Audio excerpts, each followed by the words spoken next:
గాలి జనార్దన్ రెడ్డికి మొత్తం మీదన శిక్ష పడింది. సబితా కృపానందం బతికిపోయారు.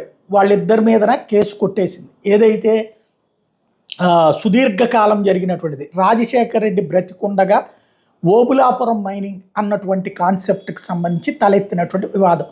ఓబులాపురం అనేటటువంటి చోట్లన మైనింగ్ చేయడానికి పర్మిషన్ తీసుకుని, ఆంధ్రప్రదేశ్లో ఉన్నటువంటి ఓబులాపురంలో మైనింగ్ చేయడానికి పర్మిషన్ తీసుకుని కర్ణాటకలో ఉన్నటువంటి అటవీ ప్రాంతాన్ని దోచేశాడు. అక్కడ అసలు మినరల్స్ ఉంటాయి, ఇక్కడ ఏముండదు. ఇక్కడ బూడిద ఎక్కువ ఉంటుంది.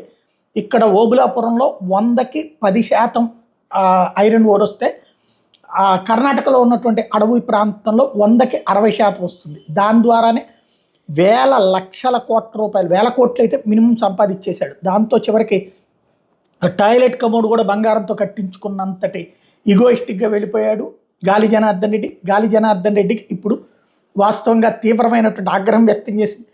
గాలి జనార్దన్ రెడ్డి మీద న్యాయస్థానం 7 సంవత్సరాల జైలు శిక్ష విధించింది. గాలి జనార్దన్ రెడ్డి నీకు అసలు యావజ్జీవ కారాగార శిక్ష వేయాలి, నీకు అసలు ఎందుకు శిక్ష తగ్గించాలి, 10 ఏళ్ళు వేద్దాం అనుకున్నాను నేను అంది. లేదు నేను ప్రజాసేవ చేస్తున్నానంటే ఏదో కథలు చెప్పుకొచ్చాడు. ఫైనల్గా 7 సంవత్సరాల జైలు శిక్ష తనకు విధించింది. At the same time Sabitha పాత్ర కృపానందం పాత్ర లేదని తోసిపుచ్చడంతో సబిత ఇప్పుడు సంతోషపడింది. తద్వారా ఏదైతే చేవేళ్ల చెల్లెమ్మ అంటూ రాజశేఖర్ రెడ్డి పిలుచుకునేటువంటి సబిత అప్పటి నుంచి ఎదుర్కొన్నటువంటి సమస్య సాల్వ్ అయింది. ఆమె జైలుకు పోద్ది అన్నటువంటి మాట ఇక లేకుండా పోయింది. అట్ ద సేమ్ టైం గాలి జనార్దన్ రెడ్డి మిగతా టీం ఇప్పుడు శిక్షను ఎదుర్కొంటోంది.